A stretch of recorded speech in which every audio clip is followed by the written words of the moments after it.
안녕하십니까. 경향신문 구교영 기자입니다. 오늘 김건희 특검에 파견 갔던 검사들이 검찰에 원대 복귀를 요구하는 목소리가 있었는데요. 이와 관련해서 오늘 저희 경향TV에서 추석 특집 녹화 방송이 있었습니다. 출연자는 부승찬 의원, 양부남 의원, 김상우 의원 세 분이었는데요. 세 분께서 이번 검찰청의 항명 사태에 대해서 해설해 주시는 내용들을 담아서 방송을 먼저 보내드릴까 합니다. 일단 여러분들께 그 내용을 소개해 드리도록 하겠습니다. 일단은 검찰청 얘기를 안 할 수가 없는 게 사실은 가장 뜨거운 현안이지 않았습니까? 드디어 이제 그렇죠. 검찰청이라는 게 국회 본회의에서 법안을 통해서 이제 통과가 된 것인데 1년 동안 유예 기간이 있습니다만은 그 명패를 뗀다는 의미 굉장히 의미가 깊은 것 같습니다. 그렇죠. 저는 이제 검찰에 한 30년 근무했던 사람으로서 여러 가지 생각이 교차를 하죠. 그리고 또 아쉬운 면도 있고 또 참 국민께 죄송한 마음도 있고, 그런데 이것은 무신분립, 신뢰를 얻지 못하면은 쓸 수 없다는 전형적인 사례 같아요. 우리가 검찰청이 1948년에 법원에서 독립된 거 아닙니까? 그래서 검찰이 그동안 많은 역사가 있었고 많은 일들을 했지만은 결국 정치 검찰 몇 명의 출세욕 때문에 눈이 어두워가지고 이런 결과가 왔지 않습니까? 자업자득이죠. 어떻게 할 수 없고 불가역적인 상황이고, 제가 이 상황을 보면서 참 가슴이 아프다. 그런데 지금도 반성치를 못하고 검찰 동우회, 저는 아닙니다. 네. 나는 왜 빠졌는지 모르겠어. 나는 아닌데 검찰 동우회에 계신 분들이 뭐 이러한 검찰청을 폐지하는 게 위헌이다라는 주장도 그러니까요. 하고, 또 노만석 대검 차장도 위헌이라고 주장을 하고 있습니다. 첫째, 위헌이 아니라는 것은 이미 공수처법에 공수처 검사가 영장을 청구하는 것에 대해서 헌재에서 이 검사는 검찰청의 검사가 아니다, 국가기관의 검사다, 입법 사유라는 것을 이미 판결을 내렸기 때문에 그렇죠. 위헌이 아니고 이걸 다 알죠. 암에도 불구하고 왜 이것을 하냐. 참새가 죽어도 째가고 죽더라고. 말은 해보지 않은 것 같아요. 그래서 조직원과 오비 조직원들 보수에게 뭔가 내가 할 말을 했다 이런 메시지를 던진 것 같은데 이러면 안 되죠.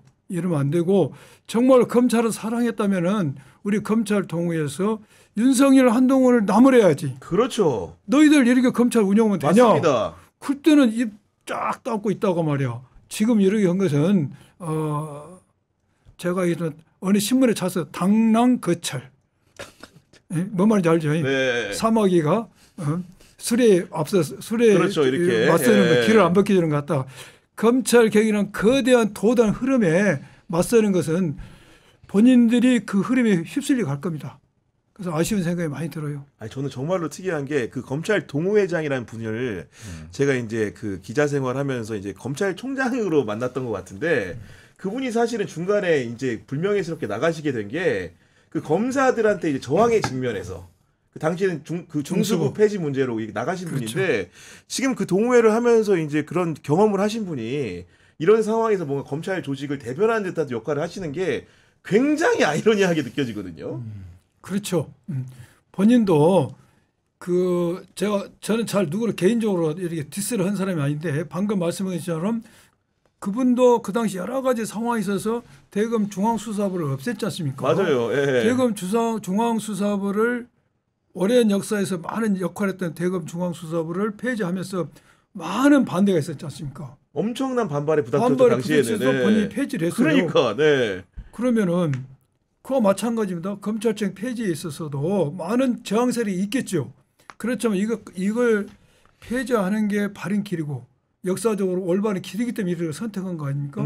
본인도 많은 반발이 있었지만은 똑같이 한 겁니다. 중앙수사부를 예. 폐지하는 게 그나마 검찰이 존립할 수 있다는 그 어떤 이득이 되겠다 해서 길을 택한 거 아닙니까? 그래서 이건 적절치 않다는 생각 들고, 노만석 차장, 제가 검사 때 부장으로 데리고 있었어요. 아, 그랬어요? 네, 부장으로 데리고 있었는데 총장 역할을 하니까 뭔가 한마디는 해야지. 이대로 죽어갈 수는 없지. 그러니까 한마디 한 것 같은데, 이것도 정당 방법이야죠. 하려면은 그것을 정상적인 길을 통해서 의견서를 제출해야지. 그렇죠. 이 의견서 기자들 제출하지. 만나가지고 그냥 이렇게 하는 언론대로 거는 안 되죠. 언론만대로 하는 거는 검사들이 이렇게 망하는 게 언론을 상대로 대언론전하다 이 꼴이 온 거 맞아요. 아닙니까? 네. 예? 수사할 때도 증거가 부족하면 언론 펴서 기자하고 수사를 같이 해. 맞아 영장 받고 그래서 맞아요. 예. 부기자도 그러겠지. 저는 잘 안 알려주더라고요. 그렇지. 김영삼 정보가 10개가 있어야 되는데 5개밖에 없는데 10개 있는 것처럼 막 정보에 흘려 언론에. 그러니까요. 그럼 기자들이 갖다 물어다 줘. 그렇죠. 기자도 앞에 기사를 써. 이게 검사들이 언론 좋아하다 이 모양이 된 거 아닙니까? 근데 마지막까지 이 짓을 하면 되겠어요? 그런 생각 드는 것이고 특히나 이제 그 검찰개혁 입법청문회 이런 거 하는데 사실은 출석한 검사들의 태도가 정말로 많은 사람들의 공분을 좀 샀던 것 같아요, 의원님. 아니 그 단면을 보는 거 아니겠어요? 그러니까 이제 검찰청 폐지의 단면을 보는 거죠. 스스로 만든 이제 업보와도 같은 거고 그런 생각이 들더라고요. 야 어떻게 국민들 국회에 나와서 저렇게 뻔뻔하게 하고 무슨 얘기하면 웃고 아니 그 다음에 이 우리 검사 선배님들이 질의하는데 뭐 아니면 어떡하실 겁니까? 그러니까. 아니 그러니까 이제 공소장이 다 다른 거에 대한 거는 잘못된 거잖아요. 똑같은 사건을 가지고 공소장이 다 달라. 그럼 재판에서 가려질 거 아닙니까? 뭐 문제 없으면 무죄 나오겠죠. 당하는 사람 생각은 이거 절대 안 해. 보니까. 아니 뭐 당하셨잖아요. 이게 말씀하신 대로 와 이거 이제 검사들이 이번에 엊그제 나오는 포인트도 또한 그전에 관봉도 띠지에 있어서 그렇습니다. 수사관들이 포인트도 이런 모든 태도들이 본인들이 검찰청을 없으니까 불만의 표시로 하겠지만은 이러한 태도 자체가 검찰 개혁이 필요하다는 그 요건을 충족시켜 가는 거 아닙니까? 있을 수가 없는 일이죠. 그리고 검찰에서는 검찰 대선배들이지 그 지냈던 분들이 대선배 그리고 자기들은 아마 다 그 사람들의 상사로 있었던 사람들이죠. 그런데 검찰에서는 이제 저같이 민주당이 온 검찰 선배들에 대해서 굉장히 이제 배신자 프레임을 가지고 있지요. 너무하네. 그런 것에 일면도 있을 겁니다.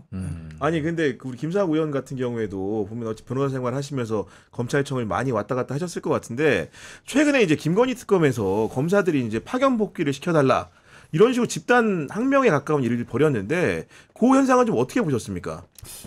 충격이죠. 사실 정상적인 공무원이라면 그렇게 할 수 있나요?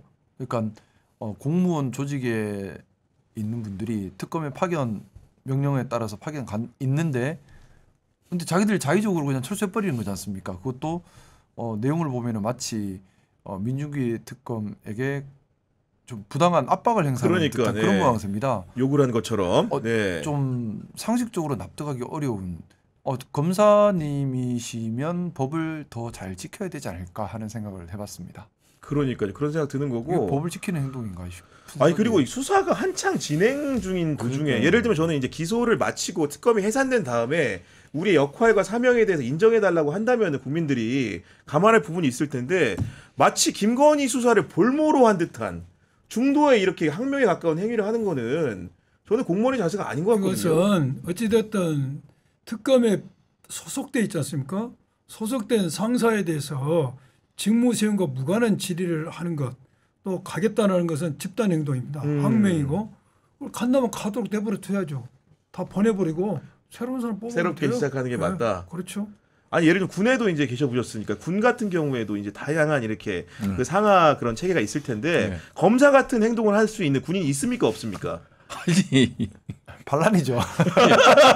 반란이지. 쿠데타죠. 아니 그러니까요. 이게 뭐냐면 아니 우리가 뭐 국가를 논할 때 결국은 폭력을 합법화하는 공동체잖아요. 그렇죠. 그죠. 그 헌법에서 명시하고 있잖아요. 군도 마찬가지잖아요. 군도 제가 어제도 잠깐 얘기했습니다마는 이제 군은 딱 두 가지에 대해서 폭력을 합법화해 주죠. 인정을 해 주는 거. 하나는 외부 위협에 대한 맞설 때 이게 폭력을 사용할 수 있다. 이게 네거티브한 개념이라도 정당하고 합법이다.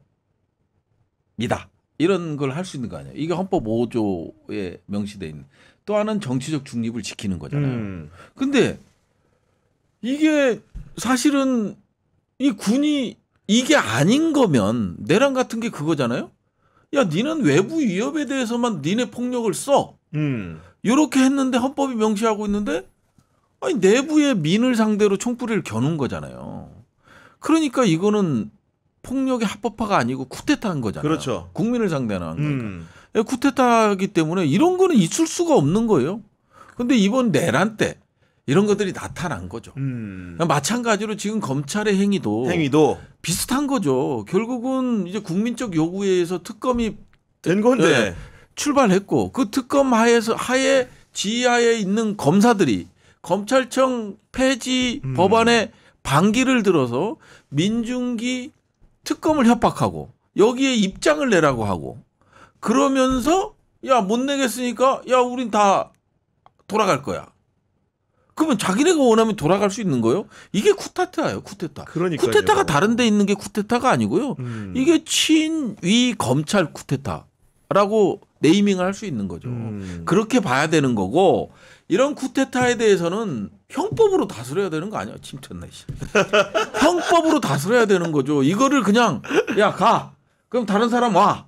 이게 아니라 분명 시스템을 벗어난 거 아니에요. 아니 그러니까 형법으로 이것을 본인들이 마음대로 돌아가겠다는 근무명령 위반이잖아요. 이것은 이제 형법적으로 제가 되는지를 법리적 검토를 해봐야 되겠지만은 최소한 징계 사유죠. 징계 사유는 되는 거죠. 징계 사유죠. 무조건. 이건 분명히 징계를 해야 되고 또 하나 더 나와서 안 돌아간다 할지라도 특검 수사와 무관한 그런 검찰청 개혁에 대해서 상사인 특검에게 질의를 한 것 자체도 징계 사유입니다. 그것은 맞습니다. 그 징계 사유. 그래서 그렇죠. 이 부분은 안 돌아가지 않는다 할지라도 이 행위들은 따끔한 그 정상적인 징계 여부 절차가 따라야 되라고 생각이 들고요. 검사들이 이리 형성 정말로 지금 무지한 짓을 하고 있는 무지한. 이렇게 되면 될수록 검찰 개혁의 시기가 당겨질수고 그럴 그 수밖에 없을 것 중요성, 같습니다. 필요성이 더 높아지고 지금까지 검찰 개혁에 대해서 약간 그 원정적이고 반대 의견을 가진 사람들조차도 이번에 특검에 파견된 검사 이런 행태를 보고 어떤 일말의 동정이 생기겠습니까? 이것은 너무나 무지한 소치고 제가 볼 때 2판 4판 뭐 현재 뭐 에라 모르겠다 이런 것 같아요. 검사들이. 그리고 이제 검사들이 이러면 안 되죠. 안 되고 검사에게 주어진 권한이 수사권이 없다고 해서 결코 적은 권한이 아닙니다. 그럼요. 영장 청구권을 가지고 있죠. 기소 여부 결정권이 그렇습니다. 있죠. 공소 유지 권한이 있죠. 그럼요. 어마어마한 권한을 가지고 있는 겁니다. 자기 권한이 줄어드는 거 아니에요.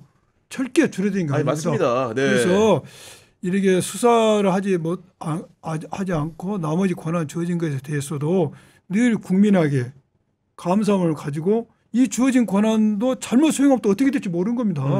앞으로 이 주어진 권한을 어떻게 잘 수행할 것인가에 대해서 연구하고 그러한 자세를 보이는 게 중요하지 이미 흘러간 그걸 가지고 저런 태도를 보인다는 게 너무 무지해요. 그러니까 검찰 개혁도 검찰 개혁이고 사실 부승찬 의원님도 이제 꾸준히 주장해 오고 계시지만은 그 사법 개혁이라는 거 상당히 중요한 화제인데 예를 들면 이런 겁니다. 그러니까 그 다리를 가리켰더니 손가락만 보고 막 이렇게 시비를 거는 듯한 느낌? 네. 그런 느낌을 좀 많이 받게 되거든요. 아유, 저 엄청 힘들었어요. 힘들었고 네. 이게 보면 사법개혁은 아니 국힘의 논리는 있잖아요. 우리 18대 때부터 그 사기특위가 생겼잖아요. 그 다음에 뭐 박근혜 정부 때도 상고심, 상고법원 이걸 박근혜 정부에서 강하게 추진 드라이브를 걸었던 거고 대법원 증언도 그렇고. 맞아요. 그 다음에 이제 뭐 저 김명수 대법원장 있을 땐 그렇죠. 우리 법학행 뭐 그 다음에 이용훈 대법원장 있을 때도 얼마나 사퇴 요구하고. 사퇴 요구하고 얼마나 압박을 가했어 대법원장. 이거는 제가 봤을 때는 사법개혁이라는 거는 저는 사법부에 문제가 있다기보다도 이 대법원장, 이 한 사람 조이대한 사람, 예, 국민의 기본권을 박탈하려는 시도를 한 것을 했다고 의심되는 의심되는 그렇죠. 예. 예, 너무나 이제 강력한 의심이 그렇죠. 드는 사람. 예. 이런 분들은 사실은 국민들의 사법 독립을 외칠 게 아니라요. 이게 견제와 균형을 잘못 이해하는 것 같아요. 상권 분립을 잘못 이해하는 것 같다라는 생각이 들거든요. 그런 사법부의 논리대로라면 행정부 공무원들은 대통령이 야 가지마 하면 안 가도 돼요. 이게 독립이지. 사법 행정부 독립. 자 입법부 보면 다 이제 공직선거법 위반부터 시작을 해서 다 재판장 나와라 그러면 다 나가서 잘못했습니다. 제가 이런 것들 이거 이런 식으로 사법부의 논리대로 입법부 행정부가 독립을 주장한다면요. 진짜 제대로 된 독립이지. 그렇지 않겠어요? 그렇습니다. 사법부의 독립 주장은 말이 안 되는 거예요. 그러니까 우리가 입법부가 견제와 균형이라는 어떤 틀 내에서 사법부에 가서 재판 받잖아요. 그다음에 행정 고위 공무원들이 잘못한 게 있으면 또 수사도 받고 다 하잖아요. 재판도 받고. 예? 서로 이제 견제와 균형이 이루어지는 거예요. 국회법상에 청문회도 하게 돼 있고 조의대는 왜 안 나오냐 이거예요. 그게 조의대 인간의 문제인 것 같아요. 인간의. 그 사람의 인간의 문제지 사법부 전체가 문제가 있다고 보진 않고요. 이런 인간들이 나오더라도 사법 시스템이 제대로 작동할 수 있게끔 사법개혁이 필요한 거죠. 제도를 설계해야 되니까. 네. 예, 그런 관점에서 접근을 해야 될 것 같아요. 그러니까 사법부의 논리대로라면 입법부, 행정부가 다 따로 놀 수밖에 없는 그런 논리로 가잖아요. 국회법상 우리 다 아시잖아요. 조의대 부를 수 있게끔 돼 있잖아요. 그렇죠. 그럼 와야지. 그렇죠. 왜 사법부는 성역인가? 피고인들 불러대냐? 우리 입법부 국회의원들 왜 불러대? 네. 그럼 우리도 안 가. 부수장 말씀하신 것처럼 우리가 부를 수 있습니다. 네. 얼마든지 부를 수 있고 지금 오늘 그거잖아요. 오늘 청문회인데 안 나왔죠. 네. 안 나오면서 본인이 여러 가지 자기가 나가는 게 헌법과 법률 위반된다는데 이게 말이 안 되고 사법부 독립이라는 건 이겁니다. 판사한테 너 이 사건 유죄써, 너 이 사건 무죄써. 요것으로부터 독립이에요. 법관은 사법부 독립이라는 것은 어떤 사건을 재판에 있어서 나는 유죄야. 그런데 너 무죄 써야 돼. 억압적으로 무죄인데 유죄 이러한 걸로부터 독립이 사법부 독립이라는 것이지 네. 사법 행정 절차 시스템에서는 감시받도록 되어 있습니다. 당연하죠. 그 조의대 대법원장이 나가지 못한 이유가 딱 하나 이겁니다. 어떻게 내가 파기환송심을 했는데 그게 어떻게 합의를 해서 유죄 취지로 파기환송을 했는지 그 재판의 내용 공개할 수가 없다. 예? 또 국회법에서도 진행진 재판에 너희들 간섭할 수 없다는 논리예요. 근데 이게 이 논리가 일견 보면 맞을 것 같은데 자세히 보면은 이거 틀린 논리입니다. 지금 우리가 국회 청문회 불러서 조의대한테 물어보려는 게 왜 유죄 취지로 파기해서 이걸 물어보는 게 아닙니다. 절차적으로. 그렇죠. 소부에 배당했다. 맞아요. 그런데 2시간 만에 왜 전화합의를 보냈어? 그렇죠. 그걸 물어보는 그래. 겁니다. 예. 소부에 보내가지고 소부에서 이견이 있을 때 전원합의로 가야 되는데 유죄 무죄를 물어보는 게 아니야. 왜 소부에 보냈다가 아무 말도 없는데 2시간 만에 네가 전원합의로 보냈어. 이것이 적정하는데 그 사유를 물어보려는 것이고 두 번째는 기록 6만 페이지 하는데 왜 안 보고 재판했어? 이걸 물어보려고 하는 것이지 왜 그것을 유죄 취지로 했냐를 물어본 게 아니에요. 합의의 과정이나 내용을 공개하는 게 그렇죠. 아닙니다. 아닌데 지금 조의대 대법원장은 그것을 갖다 이렇게 들고 나온 것이죠. 그럼 국민들이 얼핏 들어보면 맞을 것 같은데 재판의 내용을 밝혀라고 이게 아닌 거예요. 그래서 이 사람이 주장하는 그 불참 사유가 제가 볼 때 그 국민을 속이는 거예요. 아니 그리고 사실은 변호사 해보시지만은 법원의 판사 숫자가 부족합니까 아닙니까 이게 예를 들면 우선은 지금 여러 가지가 뭐 얽혀서 지금 돌아가고 있는데요. 저는 뭐 좀 그 생각을 합니다. 조의대 대법원장은 법관의 수장입니다. 그럼 법관이라고 하면 기본적으로 우리 헌법에 보면 사법부 독립이라는 표현보다는 법관의 독립에 관한 규정이 나와 있어요. 뭐냐면 그게 말 그대로 개념적으로 보면은 법관은 오로지 법률과 양심만 가지고 재판을 해야 하고 본인의 정치적 편향성이나 자신의 경험이나 자신의 감정에 지배받아서는 안 된다는 거거든요. 영향받아서는 안 된다는 것이고 그걸 지켜주기 위해서 사법부의 독립이라는 제도적 보완이 있는 겁니다. 그런데 또 하나는 이제 근데 지금 조의대 대법원장 보면은 과연 우리 양문환 선배님 말씀하신 것처럼 이 과정들 절차들을 보면은 과연 정치적 편향성이나 경험이나 이런 데에 좌지우지된 것이 아닌가라는 우리가 상식적 의심을 할 수밖에 없는 상황인 거죠. 오로지 법률과 양심을 가지고 판단했나? 그건 아닌 것 같다. 그러니 이 부분을 확인하려고 하는 것이고 그래서 사법부 독립, 법관의 독립을 침해한 것이 법관의 수장이었던 겁니다. 그러면 우리가 거기에 그러니까 본인의 사법부 독립을 얘기할 수가 없는 거죠. 본인이 사법부 독립, 법관의 독립을 본인이 부숴버린 거예요. 그래서 우리는 그걸 왜 부쉈니? 법관의 독립을 지켜야 되는데 왜 너는 법관의 수장이면서 법관의 독립을 지키지 않고 왜 부쉈니? 당연히 물을 수 있어야 되고 그걸 국회법에 따라 묻는 건데 그럼 법관이라면 법관의 독립도 지켜야 되지만 스스로 법을 잘 지켜야겠죠. 법치주의에 따라서. 그러면 국회법에 의해서 국회가 정상적으로 법적 요청을 했으면 와야죠. 당연히 나와야죠. 근데 그걸 안 와요. 그건 또 법을 무시한 거잖아요. 그러면 법관의 수장인데 법관의 독립도 지키지 못하고 스스로 부수고 또 법의 명령에도 따르지 않고 법치주의도 무시했고 한다면 또 하나는 지금 보면 마치 본인이 정치인 같아요. 지금 보면은 검색어 1위에 조희대가 나온다 그러고 요즘 이제 그러니까 화면에 나오는 모습도 바뀌었어요. 전에는 굳은 표정으로 말 안 하고 다니다가 요즘은 웃으면서 인사하고 기도하고 정치인처럼 네. 움직여요. 그러면서 세종대왕도 언급하고 일각에서 그런 말도 나옵니다. 조희대 국민의힘 대통령 후보설까지 나오고 있더라고요. 일부에서는 그러니까 정말로의 풍설로 예. 지금 보면 그러니까 공무원이면 특히 법관이면 정치적 중립성을 지켜야 되는데 본인이 정치인이 돼가고 있어요. 이 되게 이상한 장면이거든요. 너무 이상합니다. 본인이 정치 세력을 만들고 본인이 뜨고 본인이 좀 더 유명해지기 위한 노이즈 마케팅으로 대법원장이라는 자리를 마치 이용하는 것처럼 보여요.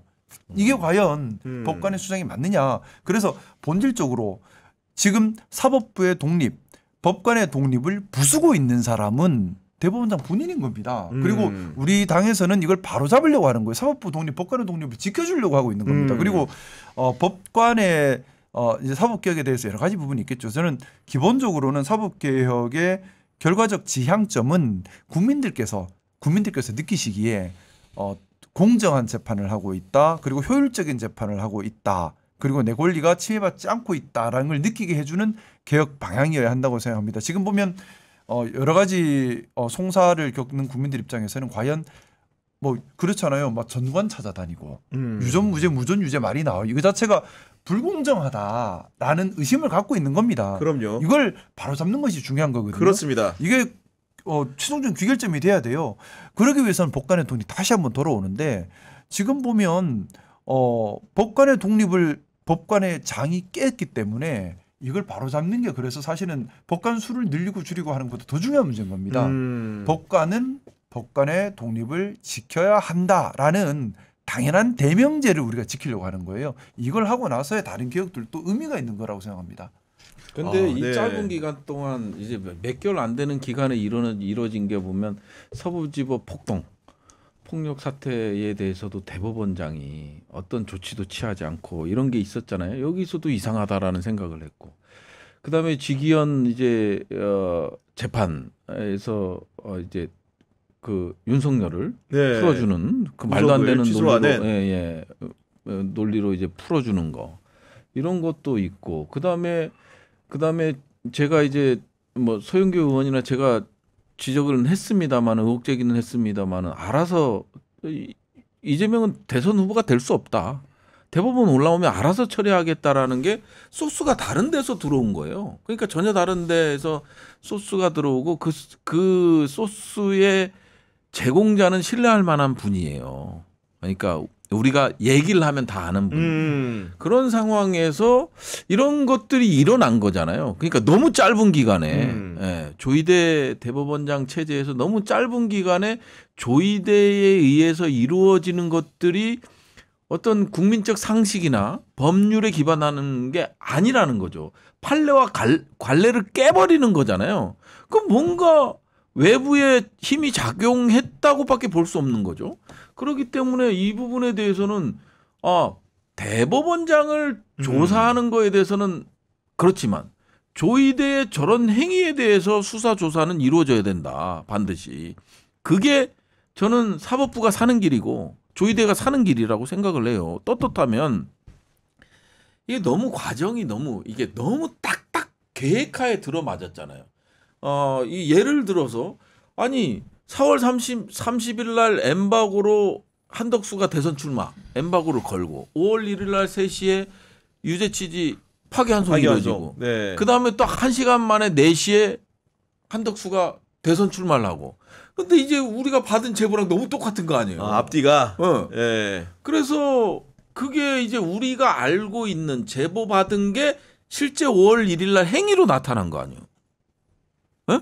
그러면 이게 이거 상당히 의심할 만한. 아니 이거 네. 이거를 수사 안 해? 조사 안 해? 국회에서 이 조희대 이거를 안 불러? 이 과정 속에서 그동안에 판례나 관례를 깼잖아요. 그럼 이 과정을 설명을 명확히 국민들한테 해야죠. 아니 우리가 무슨 비밀에 준하는 뭐 판결 뭐 의견 묻고 이러지 그렇죠. 것도 그게 아니잖아요. 아니잖아요. 예, 아까 네. 우리 명확히 우리 양분남 의원님께서 말씀하셨지만 근데 우리 의원님은 사실은 그 검찰과 법원이라는 데가 얼마나 폭발력 있는 결정을 할 수 있다는 걸 아시는 분에게 여쭤보는 그렇죠. 건데 예. 지금 제가 좀 약간 걱정되는 부분은 검찰과 법원이 동시에 같은 입장을 견지하게 됐을 때 그 예를 들면 입법부를 상대로 어떤 일들을 할 수 있는지에 대해서 상상되는 부분이 있기 때문에 예. 걱정이 좀 되거든요. 제가 옛날에 그 우리 이재명 대통령님 그 후보 시절에도 여러 번 주장했는데 지금은 모든 정적을 제거함에 있어서 옛날에 어떻게 했습니까? 죽여버린 거예요. 물리적으로. 총을 쏴서 죽이든지. 지금은 그렇게 죽일 수 없어요. 지금 어떻게 죽입니까? 사법살인을 합니다. 지금 이재명 대표를 사법살인을 시도를 한 거예요. 검찰이 기소를 합니다. 증거가 있건 없든 간에 그냥 기소해. 기소하고 사법부에서 유죄 판결을 선고해버려 대법원에서. 그러면 이것은 정치 생명이 끝나잖아요. 브라질 놀라 대통령이 대표적인 사건이지 않습니까? 네. 그래서 검찰과 법원이 야버렸다. 엄청난 힘을 가지고 있죠. 군이 가지고 있는 물리력보다 엄청난 힘을 가지고 있고 지금의 현대사회에서 모든 정치 정적은 이런 검찰과 법원의 손을 빌려서 사법살인에서 제거를 하는 거지 않습니까? 그런데 이번에도 보면은 우리 의원들이 이 자리에서 통통적으로 이야기지만은 조희대가 했던 일은 검찰에 넘겨준 검찰이 기소를 했지 않습니까? 그렇죠. 그 공직선거법 위반을 기소를 한 겁니다. 여기에 대해서 대법원이 검찰이 장군하고 멍군하고 친 겁니다. 여기서 지금. 그것을 사법살인을 시도를 했던 것이고 이것이 지금 파기환송심에서 진행하려고 했는데 우리 국민들이 이것에 대해서 들고 일어나니까 우리 국민들이 떠들어댄 것이죠. 멈춘 거죠. 잠시. 그래서 멈춘 예. 것이죠. 무서웠던 거예요 국민이. 어떤 것이고 이러한 부분을 제가 어디 가서 늘 이야기했던 것처럼 그러니까 윤석열에 대해서 지기현이가 듣도 못한 실효 계산에서 석방을 하고 여기에 대해서 총장이 항구를 포기하는 거 이게 난 우연의 일치로 보지 않는다 이것이지. 그것 하나. 그다음에 조희대가 또 국민 주권을 침해하기 위해서 파기환송을 했던 거. 이 모든 것이 거대한 손해에 의해서 제가 검은 디자인을 어디다 표현했더니 막 검은 써먹고 나를 음모론자고 또 비판하고 나는 검은 디자인은 누군지는 모르겠어요. 아니 그러니까 네, 흑막에 있는 그 흐름 속에서 이것이 진행되어도 봐주고요. 제가 하나 말씀드리고 싶은 것은 법원은 늘 이렇게 이해하고 있지 않습니까? 법치의 최후 보리가 사법부다. 그 보리의 보리가 누구냐? 대법원장이라고 주장합니다. 그렇다면은 우리가 정명론이라고 있어요. 정명론. 네. 발을 정자 이름 명자. 네. 이름에 걸맞게 해야 된다. 그렇죠. 우리는 국회의원은 국회의원답게 MC는 MC답게 작가는 작가답게 해야 되는 거예요. 자 그러면은 이 정명론이 봤을 때 사법부의 최후 수장인 대법원장은 뭘 했어야 되는가? 비상금이 선포됐을 때. 당연히. 아 맞아. 비판해야지. 그럼요. 나와서 비판해야지. 직접. 예. 당신은 행위는 대한민국의 법치를 깨고 헌법을 깬 행위다. 잘못하다 비판해야지. 뭐 했습니까? 무건수행이지. 입 다물고. 행정장 통해서 입장 내놓고 무건수행하고 예. 있죠. 그러니까 이것은 처음부터 이 위법한 비상계엄의 쿠데타에 대해서 통조했다라고 볼 수밖에 없는 것이고 그 연장선에서 파기환송들이 이루어졌다고 볼 수밖에 없는 것입니다. 네, 지금까지 양분남 의원, 부승찬 의원, 김상우 의원과 이야기 나눠봤습니다. 여러분들 전체 영상은요 10월 8일 수요일에 추석 특집으로 방송될 예정이니까요. 여러분들의 많은 관심 부탁드립니다. 감사합니다.